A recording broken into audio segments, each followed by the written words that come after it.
Hey, um, so yeah, this is a little bit of a raw share, but apparently something that can happen when your identity structure takes a big blow. Um, there can be a kind of backlash where the ego is trying to assert itself by any means necessary. Um, and yeah, it's something like just this raw determination to exist as a separate entity, whatever the cost. It's like, yeah. I mean, like I mentioned that the anguish passed through for a while, for some days, and that kind of subsided. And then I got into this sort of hatred feeling, hatred of everything. And here's how I described it in a comment. Um, yeah, I feel like I've been possessed by pure hatred, a demon that points to every awful thing and says, "See, I'm self validating too."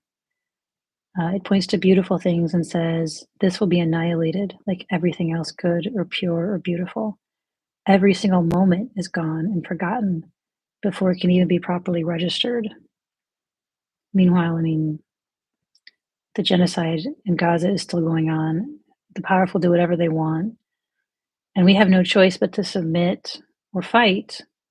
And either way, we suffer. And the most kind and innocent people suffer the most. And even the powerful people are not really happy. So it's just like everything is just awful. Even when you see something beautiful, it's like it mocks you because it's not gonna last. Um, the only halfway dignified refuge is to withdraw from all of it in disgust. Not a very fun way to live, but yeah, it's like I say, it's very raw. I don't exactly identify with it.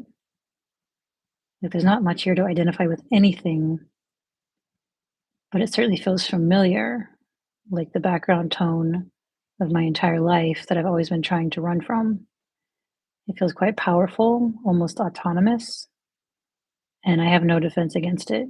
Um, it's not something I can distract myself successfully and make it go away. And so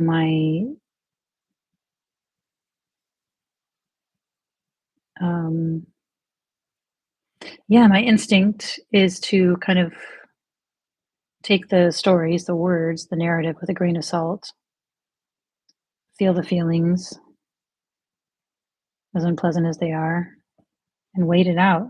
You know, um, I guess my fear about that is that I'm going to end up not really accepting. I mean, kind of pretending to accept it, but really just wanting it to go away the whole time. Which I guess that's want can want what it wants. Why not? It's still going to do what it does, I suppose. Um, the other, of course, is that this entity is right. It's all rigged. It's all a whiff of smoke. It's all some degree of suffering. Even if I'm stop suffering, I have to watch everybody around me suffer. And there's kind of a longing for perfection, which means nothingness, which means oblivion. And it's like it's if I have one ironclad rule in my life, it's don't kill yourself. So that's not on the table at all. But it's just man, wouldn't it be nice to just float in, you know, I mean that sense I had of perfection when I was 23, but that's the past. That was an experience, not something you can count on or base a life on. So it's kind of like, yeah, I'm stuck day to day with the maintenance of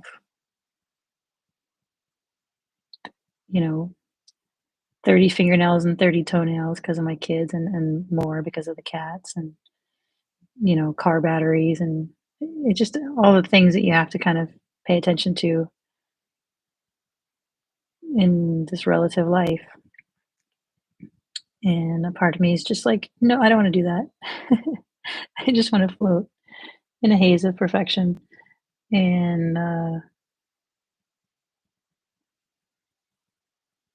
don't know, maybe like enlightenment is its own kind of just calling this a haze of perfection. Um,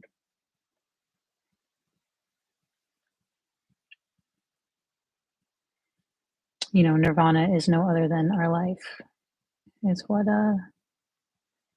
the sages say. So,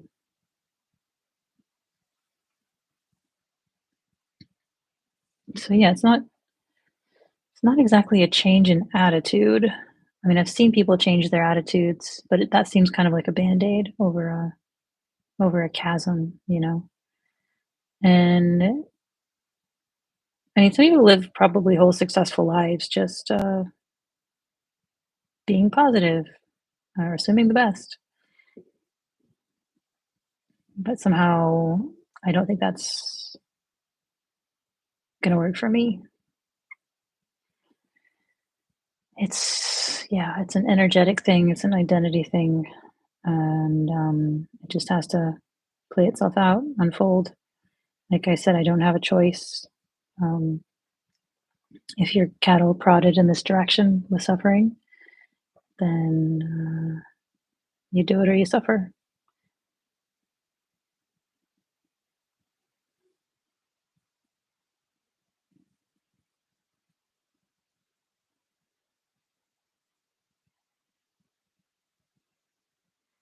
You do it and you suffer to some extent, but gradually, like first of all, you take it less personally, and also you get used to it, and also you can start to sense, what's up ahead.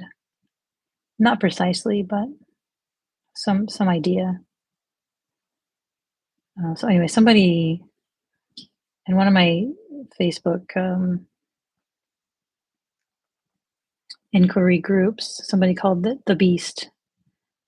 I thought that was a pretty good description. It's just like this thing just desperately clawing to continue some kind of independent existence. And Angela replied and said basically that what that is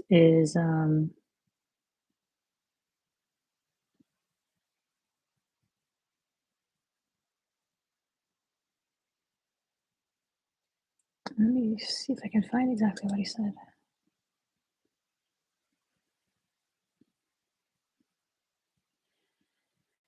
Yeah, it's okay. As far as I remember, he said, um, "I'm just getting thrown like into the deep end of shadow work," which I've done a lot of shadow work for the past couple of years, but this one is like, yeah,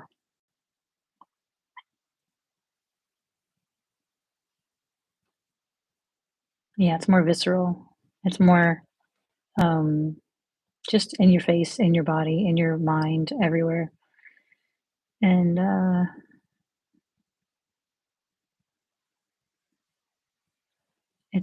what he says. It's showing you the source of human suffering, the source of evil, violence, everything. Just this hatred, just this rejection. And it's kind of funny because my daughter's 4 years old, and 4-year-olds just seem to suddenly find life itself itchy. Just like there's so much,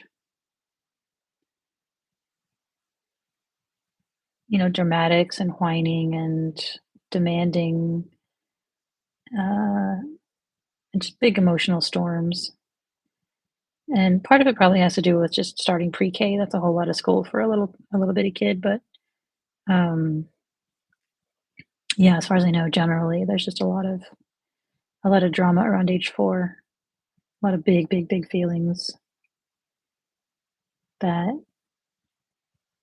You can't really calm them down, and you're not supposed to calm them down. You're supposed to let them go to the end as long as you're keeping everybody safe. So we're kind of in it together with it. I mean, I'm not acting out my big feelings so much, but when she's in absolute rage for 10 minutes about the fact that I drove past the boba tea place and didn't go in even though she asked me to, just in agony over that for 10 full minutes, repeating the same things over and over. I'm like, I feel you, sister. I feel you. Just this sort of unreasoning, unattached,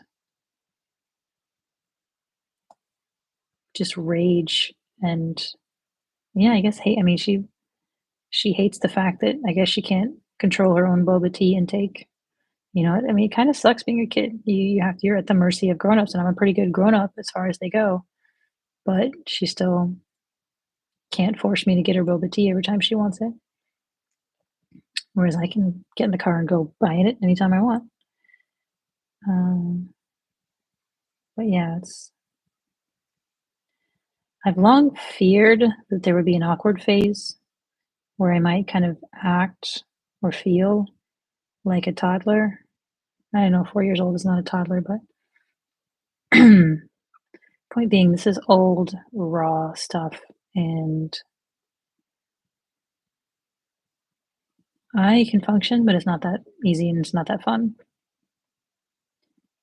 And I'll be glad when this part of things is over, hopefully soon. But I don't control it, and that's part of what's the word? Not exactly frightening.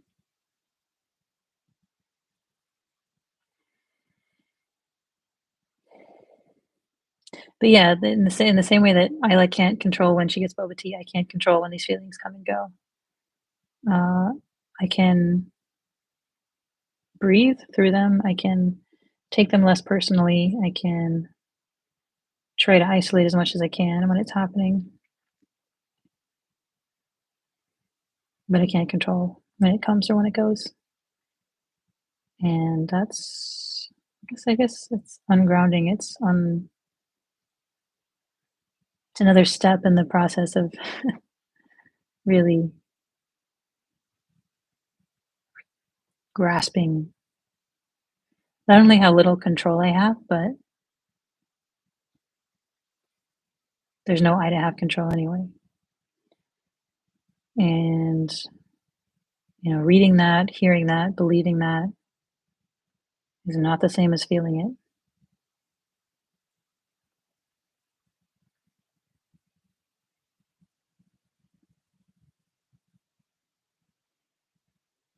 And it's not exactly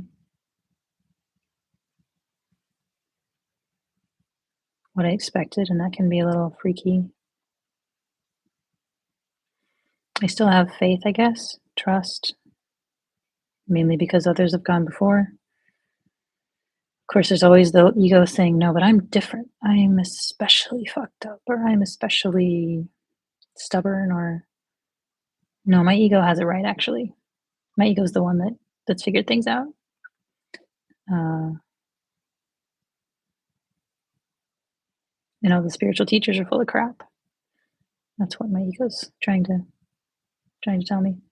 Um, but whatever. Process is happening. And it's happening. We'll see what happens.